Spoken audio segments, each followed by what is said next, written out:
backwards, unless there's like a backstop or hay bales. Some teams will do that. I have a lot of room to maneuver and try to fill the position. Is the ball and are the bats what we think of as, or are they differently sized? The ball, I meant to, and I apologize greatly. They're decorating our house. I'm a bit absent-minded at times. And the ball of that era is what it's called a lemon peel design. Instead of having the baseball window now is kind of the horseshoe shape stitching, it is a lemon peel stitching. It comes to a cross where the ball is stitched. And it's a little bit different in that regard, but it's the same, really almost exactly the same firmness we have now as the ball itself. So it's very, very similar except for the stitching. Is it smaller? No, it's roughly the same. It's a wee bit bigger, but not really. The 1860 rules ball is bigger, but the balls got smaller as the game would progressed. The bat it looks like a bat now. It's longer and heavier. The bat I swing is 36 ounces, 36 inches long. The bats today are much smaller and fatter. It's all about generating power. And back then, it wasn't. The bats we use now, they look. If you were just looking at it, they look roughly the same. But if you really take a close look at it, you notice that vintage bats were. How to explain this? First glance, they look, it's just a baseball bat. If you really looked at it, you'd tell the differences. The older bats were longer and heavier. Modern bats are fatter and shorter, more compact. I think it's a difference you can feel, absolutely, but not so much see. At least as a non-baseball aficionado. If you're attuned to look for those differences, you'll see them. But yeah, the bats are they are different and they swing differently. The bat you can't. The modern bat is all about generating home runs and power. I'm not saying that wasn't the goal back then, but it's just how the bat has evolved, really. And where do you get them? Well, a lot of minor league a lot of vintage clubs will. We have several bat makers. You have the Phoenix Bat Company out of Columbus, Ohio. You have, and there are a few other ones that all I do is that they make all kinds of bats, and part of their lineup is making vintage baseball bats.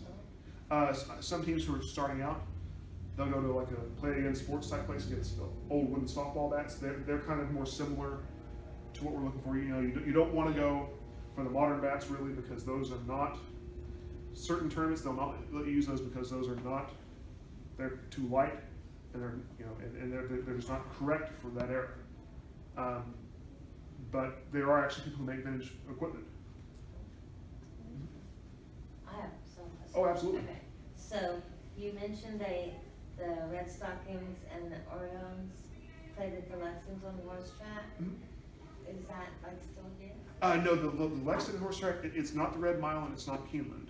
There were kind of like like baseball parks. The horse tracks in this town have evolved, or they've been at separate places. It's not Keeneland and it's not the Red Mile. I don't exactly know where that. I've been trying to find out where that place is. I'd love to see it. Absolutely. Okay. I have another question. Absolutely. So I noticed that on your Facebook and places, it says Bluegrass Barons Vintage Base, new word ball club. Mm-hmm. Are you using, base and ball separate because that's how they did it then? Yes, baseball, you either be hyphenated or just be two different words. Okay. Even into the 20th century, the term baseball, the compact baseball, was not a term then. And then actually, thank you for that. That leads me to some points on terminology from that era. The 1860s terminology was catcher was a catcher, pitcher was a pitcher, the bat was the bat or the willow. There weren't a whole lot of nicknames and jargon for baseball back then. The game was developing, the jargon was behind it. The game was developing quicker than the jargon. If you go to some vintage games, you'll hear the term cranks used for fans. That's a term from the 1880s. That's not a term from the 1860s. Same thing with bugs or fans. In the 1860s, people came out the game were spectators or crowds, or if it was a particularly big crowd, they'd be called a throng. A throng of people came to the ballpark. I've actually seen that. Yes. I've read that. And that was. When I was reading something from back then. Yeah, that was a common term. That notified yes, you had a massive crowd show up for this contest. I just thought they were being, No. Well, because fan, I've heard it's short for fanatic or fancier. Crank, that it's shortened from a German word that I'm not exactly sure what that word is. It was probably originated in maybe Cincinnati or St. Louis area, which a heavy German community, maybe even Louisville, because there was a heavy German community in Louisville for many, many years. But for 1860s rule, for the 1860s era, the era we played, the terminology, there were, the term daisy cutter had been developed by then for a ground ball. Willow was a term for a bat. But generally, the jargon that you would hear that is considered vintage baseball jargon comes much later into the 1880s and 1890s and 1900s. So y'all aren't using that? We try not to, no. Because you're the 1860s? Right, we're the 1860s. Okay. All right. Pitchers called pitchers. Pitcher was just called pitcher. You've heard people say, "Oh, the hurler." Twirler. Those were vintage terms, but they weren't 1860s vintage. They were a little bit later. You mentioned the National Association of Baseball. What was that organization? That was the governing body that ran baseball really up until the advent of the professional era. They were the ones who what they said was rule. And that actually leads me to a little bit of a discussion. You had the National Association of Baseball Players, which was primarily in the early days of the New York organization, because the New York rules, they were the ones who governed the New York rules of baseball. You had other rules of baseball. You had what is a town ball. Baseball is a game that really, despite what we want to say, it developed from all manner of games, including rounders and cricket. Town ball. It did develop from the British. As our country developed from British tradition, so did our favorite game. As much as some people will not want to hear that, baseball. Britain has had an influence on baseball, and you had a game in Massachusetts called the Massachusetts game. And you hear the old rules of being able to hit runners with the ball. That's where that rule was. They played by that rule. And there was a competition between the Massachusetts game and the New York game as kind of which would be the game of choice. And the New York game won out. And the National Association of Baseball Players ran the New York game. And they would be the driving force behind the rules of baseball up until the early 1870s, when you had the first professional leagues develop. And there was very much a split mindset. The National Association of Baseball Players wanted to stay amateur.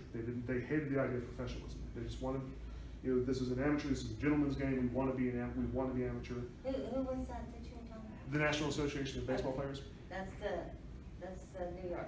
Yes, ma'am. Okay. Yes, ma'am. And they wanted to keep it amateur. They wanted to keep it pure, for lack of a better term.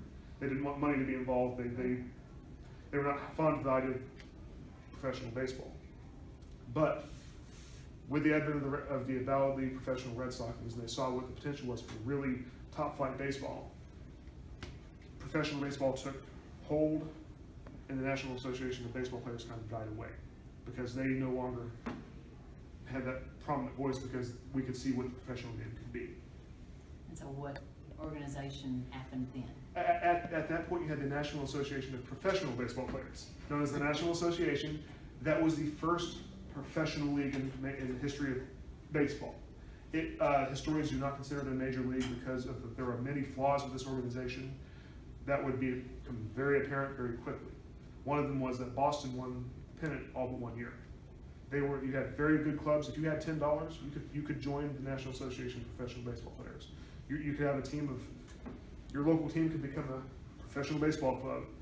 And that led to inequities all over the place. You would have very, very good clubs, and you have clubs that had no business being on the same field as those other clubs. No offense. Right. And that led to a lot of problems. Contracts were not honored really in the way that we consider it now. And this led to the advent of the National League, where it became less of a cooperative, and the owners, they had the say. Which I know there was a lot of criticism of that, but it also helped stabilize the game in its professional game in its early years of the sport. And so the National Association of Professional Baseball Players, Yes. what year are we talking about? 1871. And they lasted from 1871 to 1875, when they collapsed and the National League came about. I have another Oh, question. absolutely. Did you play baseball at EKU? No, no. I just wondered if that was how you became the catcher. No, It seems like of all the positions, it does seem, even though it's soccer and all that, it seems like the most dangerous position. my leg speed has greatly decreased over the years, and I've never been particularly good at baseball. Fielding wise, I can say that honestly. And just when we started practicing, I found that I could field the catcher position better than really anything else. So I said, if it's okay with you guys, I'll be the catcher.